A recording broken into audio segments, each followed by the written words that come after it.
This is a bond of real friendship. Great friend, my great friend. मुझसे किसी ने पूछा कि ईरान युद्ध में भारत कहां खड़ा है। भारत के विषय में किसी को कोई संदेह नहीं होना चाहिए कि हम इजराइल के साथ खड़े। ইসরায়েল হবে গ্রেটার ইসরায়েল এবং ভারত হবে অখণ্ড ভারত। ইসরায়েলের হাতে ইরানের পতন হলেই একই কৌশলে পাকিস্তানকেও পরাস্ত করার সুযোগ পাবে নয়াদিল্লি। আর এরপরেই কোনো যুদ্ধ ছাড়াই আফগানিস্তান, বাংলাদেশ, নেপাল এবং শ্রীলঙ্কা অখণ্ড ভারতের অংশ হয়ে যাবে। ইসরায়েল মধ্যপ্রাচ্যে দখলদার প্যালেস্টাইন হারিয়ে এখন সে কিন্তু ভারতে অবস্থান নিবে, আস্তে আস্তে ভারতে জায়গা করে নেবে। ভারতীয়রা তো মুসলমান হত্যায় ব্যস্ত, ভারতীয় তো বজরংবলী হিন্দুর মানে কি বলে এটাকে এক্সট্রিম হিন্দুইজমে ব্যস্ত, কিন্তু ওরা বুঝতে পারছে না কি পরিমাণ ইসরায়েলিরা ভারতে এসে আশ্রয় নিচ্ছে। এটা কিন্তু বাংলাদেশের জন্য একটা ভয়ঙ্কর সংবাদ। প্রথম কথা হচ্ছে যে ইরান বহু বছর আগের থেকেই বলেছে, মধ্যপ্রাচ্যের দেশগুলোকে বলেছে, এবং মাঝখানে সৌদি আরবের সাথে একটা সুন্দর বন্ধুসুলভ ব্যবহার সম্পর্কেরও কিন্তু একটা চেষ্টা হয়েছে, যে এখানে মোহাম্মদ বিন সালমানও কিন্তু সেই উদ্যোগ নিয়েছিল। কিন্তু যখন এদের আশেপাশে শয়তান ইহুদিরা, তখন মোহাম্মদ বিন সালমান কিন্তু একটা পুতুল, সে চাইলেও কিন্তু পারে না। মোহাম্মদ বিন সালমানদের চিন্তা ভাবনা কিন্তু দেশ নিয়ে না, মোহাম্মদ বিন সালমানদের চিন্তা ভাবনা হচ্ছে তার রাজ পরিবারটি কেন নিয়ে, যেন তাদের রাজ পরিবারটিকে শেষ পর্যন্ত ইরানের সাথে কিন্তু ঘনিষ্ঠ সম্পর্ক করতে দেয়নি। ইরান কিন্তু বহু বছর আগে থেকেই বলেছে, দেখো তোমরা আমাদের শত্রু না, তোমাদের বিরুদ্ধে কিছু করতে চাইনি। এইবার যখন আক্রমণ করলো, বারবার স্পষ্ট করে বলেছে, তোমাদের মাটি এবং আকাশ ব্যবহার করে যেন কেউ ইরানের বিরুদ্ধে আক্রমণ না করে, যদি করে তাহলে আমরা তোমাদের বিরুদ্ধে আক্রমণ করব। সেই আক্রমণের সামান্য কিছু ছিটাফোঁটা দেখিয়েছে মধ্যপ্রাচ্যের যুক্তরাষ্ট্রের বিমান কি বলে সামরিক ঘাঁটিগুলোতে আক্রমণ করে, এবং যখন শুনে নাই তারপরে তাদের কিছু তেলের ঘাঁটিতে, জ্বালানি ঘাঁটিতে আক্রমণ করেছে, জাস্ট মধ্যপ্রাচ্যের দেশগুলোতে হুঁশিয়ার করে দেওয়ার জন্য। এখন কি হয়েছে আমি আসছি, এখন কি হয়েছে না এটা বলতে হবে, এটা বাংলাদেশে অনেক মানুষ জানতে চায়, কারণ বাংলাদেশের মানুষ ভীত সন্ত্রস্ত।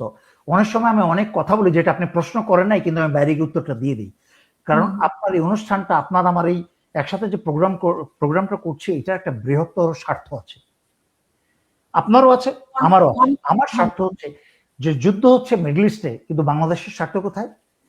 বাংলাদেশের স্বার্থ হচ্ছে যে আমরা 92% মুসলমানের দেশ, যেই দেশের 3 দিক ঘিরে আছে ভারত, মুসলিম হত্যাকারী এবং ইসরায়েলের ঘনিষ্ঠ বন্ধু, ইসরায়েলের সাথে আতাত করা, প্রকাশ্যে আতাত করা। যুদ্ধের 2 দিন আগে এই গোবর খাওয়া মোদি কিন্তু ইসরায়েল ঘুরে আসছে এবং আশ্বাস দিয়ে আসছে আমরা ইসরায়েলের সাথে আসছি।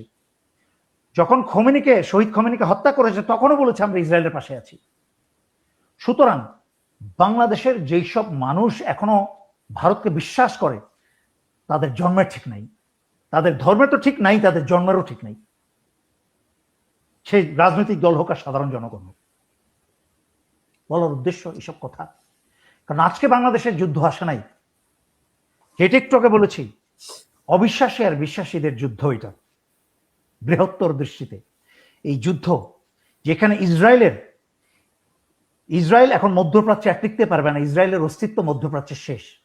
কিন্তু ইসরায়েল হচ্ছে একটা, কিছু কিছু রোগ আছে সবসময় বাহকের প্রয়োজন হয়, আমি ডাক্তার না বা সেই জ্ঞান আমার নাই, বাট কিছু কিছু রোগ আছে যেটা সংক্রামক ব্যাধি, সেটা কিন্তু বাহকের প্রয়োজন হয়। সেটার উত্তম বাহক হচ্ছে মানুষ। সংক্রামক ব্যাধি মানুষের গায়ে থেকে মানুষের গায়ে ছড়ায়, এবং কিছু কিছু ব্যাধি আছে যেটা পশুর গায়ে থেকে পশুর গায়ে ছড়ায়।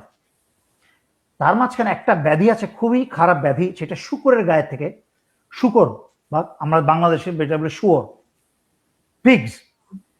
পিগের মাধ্যমে ছড়ায়। কারণ পিগ এমন কোনো খারাপ জিনিস নাই যেটা খায় না, নিজের রোগ আক্রান্ত শরীরের অংশও সে খায়, আরেক পিগের শরীরের অংশও খায়। এই জন্য আল্লাহ পিগকে হারাম করেছেন বহু বছর, এত বছর আগে করোনার মাধ্যমে, বা শুকরকে হারাম করেছেন। ইসরায়েল হচ্ছে সেই শুকর, ভারত হচ্ছে সেই শুকর। ইসরায়েল মধ্যপ্রাচ্যে দখলদার প্যালেস্টাইন হারিয়ে এখন সে কিন্তু ভারতে অবস্থান নিবে, আস্তে আস্তে ভারতে জায়গা করে নেবে। ভারতীয়রা তো মুসলমান হত্যায় ব্যস্ত, ভারতীয় তো বজরংবলী হিন্দুর মানে কি বলে এটাকে এক্সট্রিম হিন্দুইজমে ব্যস্ত, কিন্তু ওরা বুঝতে পারছে না কি পরিমাণ ইসরায়েলিরা ভারতে এসে আশ্রয় নিচ্ছে। এটা কিন্তু বাংলাদেশের জন্য একটা ভয়ঙ্কর সংবাদ। কারণ এভাবেই বেলফোর চুক্তির মাধ্যমে যুক্তরাজ্য দ্বিতীয় বিশ্বযুদ্ধের পরে ইহুদিদেরকে প্যালেস্টাইনে স্থান দিয়েছিল। আর বেশ কিছু প্যালেস্টাইনিরা না বুঝেই উচ্চ মূল্য পেয়ে, অনেক পয়সা পেয়ে তারা তাদের জমি বিক্রি করছিল তদানীন্তন ইহুদিদের কাছে।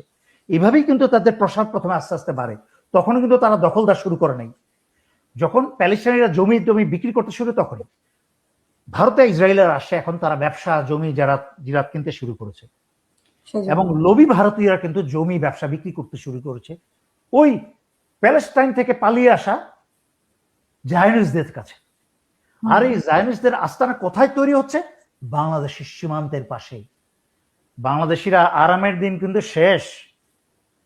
এখন বলবেন আমরা তো বরাবরই কষ্টে ছিলাম, তারপরেও সারা জীবন তো জুলাই আগস্ট 24-এর আগ পর্যন্ত আমি চিৎকার করে করে আমার জীবন শেষ করতাম যে আপনার উপরে বিপদ আসে না, আসবে কিন্তু কালকে। তখন চিৎকার করলে কেউ আপনার কথা শুনবে না। অন্যের উপরে বিপদ কিন্তু আপনার উপরে বিপদ। তাই আবার হুঁশিয়ার করে দিচ্ছি, ভারতে আরেকটা ইসরায়েল তৈরি হতে যাচ্ছে। এমনিই তো ভারত হচ্ছে শয়তানের কাঠি, ওই যে কি বলে এমনি কি বলে নাচুন্যা বুড়ি তার উপরে ঢোলের বাড়ি, এমনি হচ্ছে ভারত শয়তান, তার মাঝখানে ইসরায়েলেরা পালিয়ে ভারতে আশ্রয় নিচ্ছে। তার মানে এখন বাংলাদেশের ভিতরে খোঁচানি, বাংলাদেশের ভিতরে রয়্যাল লোক ঢোকা এবং সকল প্রকার শয়তানি কর্মকাণ্ড কিন্তু হাসিনার আমলের চেয়ে বেশি হওয়ার সম্ভাবনা।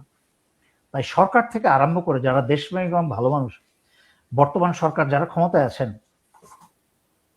তারেক রহমান থেকে আরম্ভ করে আমি বাংলাদেশের সকল মানুষকে আমি সচেতন করব, আপনারা সচেতন হয়ে যান, কারণ কেউ রক্ষা পাবেন না।